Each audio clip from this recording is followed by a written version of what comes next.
नमस्कार, मैं हूं doctor Priyanka Panale, obstetrician gynaecologist and infertility specialist. तो आज बहुत इम्पॉर्टेंट टॉपिक पे हम लोग बात करने वाले हैं, वो है कॉजेज़ क्या होते हैं इनफर्टिलिटी के। जो महिला होते हैं, जो पुरुष होते हैं, उनके अलग अलग कॉजेज़ होते हैं।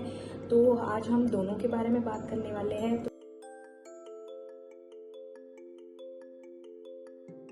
तो सबसे पहले हम फीमेल्स के बारे में बात करेंगे कि इनफर्टिलिटी क्यों होती है फीमेल्स में। ऐसी कौन सी कंडीशन होती है जिनमें इनफर्टिलिटी होती है या नेचुरली बच्चा पैदा करने में प्रॉब्लम होती है। तो सबसे पहले जो कंडीशन होती है वो है पॉलीसिस्टिक ओवेरियन सिंड्रोम, जिसको बोलते हैं PCOS।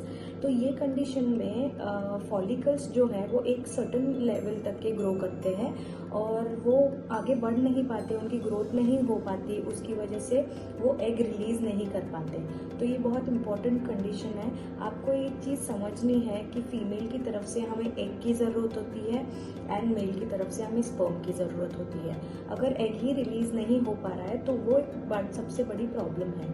इसके बारे में पॉलीसिस्टिक ओवेरियन सिंड्रोम के बारे में, PCO के बारे में मैं डिटेल में आपको अगले वीडियो में बताऊंगी। अभी के लिए ये पॉलीसिस्टिक ये आजकल के ज़माने में सेडेंटरी लाइफस्टाइल की वजह से मोस्ट कॉमन कॉज है। सेकंड बहुत इंपॉर्टेंट कॉज है कि ट्यूब्स में प्रॉब्लम होना, क्योंकि बच्चे जो होते हैं वो ट्यूब्स में फॉर्म होते हैं। अगर ट्यूब्स में कोई इन्फेक्शन हो गई है या ट्यूब्स में कोई ब्लॉकेज हो गई है या ट्यूब्स में कोई ऑपरेशन पहले हो चुका है तो नेचुरली कंसेप्शन होना थोड़ा पॉसिबल नहीं हो पाता है। थर्ड, अगर जो बच्चादानी है उसमें कोई प्रॉब्लम है, उसमें रसौली आ गई है, कोई पॉलिप आ गया है, इन चीज़ों की वजह से भी आपको प्रेगनेंसी नहीं आ सकती। फोर्थ बहुत इंपॉर्टेंट बात यह है कि एंडोक्राइन, कोई भी डायबिटिक अगर है या थायराइड है किसी को या BP की प्रॉब्लम है या कोई भी मेडिकल इशू है या कोई मेडिकेशंस के ऊपर है एक फीमेल, तो उसकी वजह से भी आपको नेचुरली कंसीव करना थोड़ा मुश्किल हो जाता है। ये हो गया फीमेल के पार्ट के बारे में, जो हमने बताया कि इनफर्टिलिटी फीमेल्स में क्या क्या कॉजेज़ हो सकते हैं।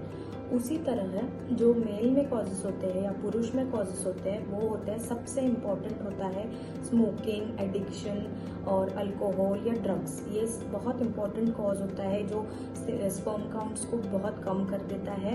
एडिक्शन बहुत इम्पॉर्टेंटली नेसेसरी है कम करना, क्योंकि अगर स्पर्म काउंट हेल्दी रखना है या स्पर्म काउंट अच्छा रखना है तो ये एडिक्शन उनको छोड़ना पड़ेगा।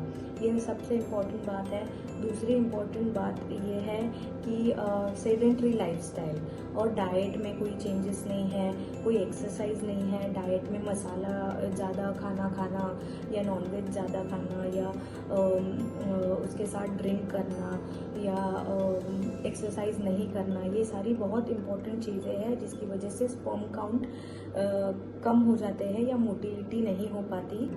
और थर्ड मोस्ट इम्पॉर्टेंट ये है कि जेनेटिक हो सकता है, हेरिडेटरी हो सकता है, नेसेसरी नहीं है, बट कभी कभी ये भी चीज़ें हो सकती है। जैसे फीमेल का केस था वैसे ही मेल के केस में अगर उनको कोई BP की तकलीफ है, डायबिटीज़ की तकलीफ है, क्रोनिक कोई डिजीज़ चल रही है, कोई डिप्रेशन है या कोई मेडिकेशंस के ऊपर है अगर पेशेंट, तो उसकी वजह से भी स्पर्म काउंट कम हो जाते हैं। तो ये चीज़ें ध्यान रखना ज़रूरी है और इसका जो कॉज है आप डॉक्टर के साथ पास आके आप डिस्कस करना चाहिए और उसके हिसाब से आपने उसके हिसाब से मेडिकेशंस लेनी चाहिए।